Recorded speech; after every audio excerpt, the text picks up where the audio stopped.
पर, यहाँ के पानी पर किसका अधिकार होगा, कौन उसको संचालित करेगा, किसका कब्जा होगा। तो वहाँ भी ये दिखाई दे रहा है कि भाई वहाँ के संसाधनों को बड़े कॉरपोरेट्स के हवाले करना है, और इसलिए जनता की जितनी जायज़ वाजिब मांगे हैं उसमें राज्य की मांग, राज्य के दर्जे की मांग, छठी अनुसूची में शामिल किए जाने की मांग, ये सारी मांगें जिनको दरकिनार किया जा रहा है, तो ये एक तरह से निंदनीय है। जिस तरह का दमन, जिस तरह का उत्पीड़न और जिस तरह से एनएसए लगाया गया है, एनएसए लगा करके स्टेट से बाहर ले जाया गया है। आप सोचिए कि इस देश में क्या परिदृश्य है कि जो लोग ज़मीन पर खड़े होकर के जनता के हक में लड़ेंगे वो तो राष्ट्र के लिए खतरा होंगे,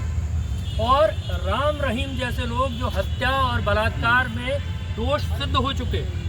वो आए दिन, हर दूसरे दिन, यहाँ तक कि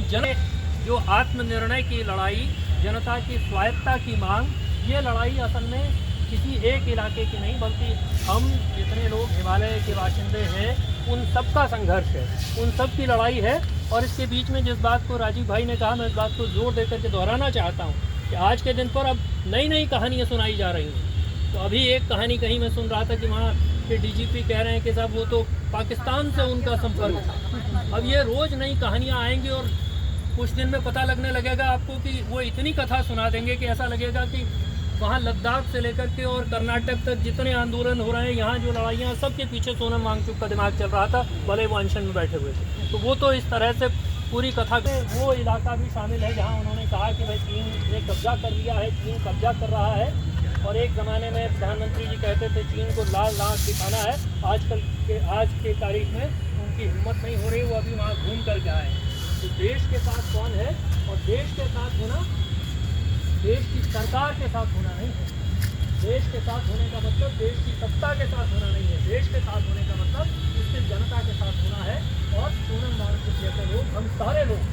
देश की सरकार के साथ हम बिल्कुल नहीं है, निश्चित रूप से नहीं है, लेकिन देश की जनता के साथ, देश के हर उस तबके के साथ जो अपने वाजिब मांगों के लिए लड़ रहा है, उसके साथ हम खड़े हैं। एक बार फिर इस बात के साथ कि गिरफ्तारी की निंदा करते हुए और ये मांग करते हुए कि उनको अविलंब रिहा किया जाए, एनएसए हटाया जाए, और जो लद्दाख की जनता की मांगे हैं उन सारी मांगों को तत्काल पूरा किया जाए। इनकलाब जिंदाबाद।